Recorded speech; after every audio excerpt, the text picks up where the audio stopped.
Деновиве градежната оператива на Пелагонија интензивно работи на пробивање и инсталација на фекалната канализација во селото Кучичино, општина Чешиново, Облешево. Проектот вреден над 17 милиони денари го инвестира Агенцијата за поддршка на руралните средини. Денеска Кучичино го посети градоначалникот Костадин Личков со цел да се увери во текот на работите и динамиката на реализација на проектот. Во тек на месеци и повеќе од месец ќе биде завршена комплетно канализацијата во село Кучичино, што е од голема предност и значење за ова населено место.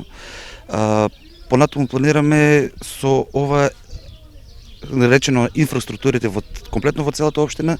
Изградбата на фекалната канализација е од исклучително значење за животната средина во ова подплачковичко село. Жителите на село Кучичино ќе го добијат првата канализација.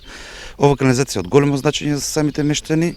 Понатаму продолжуваме со тоа што сакам да ги офанеме и селата што се Соколарци, Спанчево, да официализираме канализацијата во село Облешево, во село Чифлик и како што кажав претходно, приоритет ќе ми биде инфраструктурата во сите населени места во општината. Иако според планот канализацијската линија требаше да поминува преку асфалтните ленти на патиштата во населбата, сепак изведувачот во соработка со населението и градоначалникот определиле ископот на каналите да се врши по ивиците на асфалтот со цел истиот да се зачува и да не се предизвикаат дополнителни издатоци.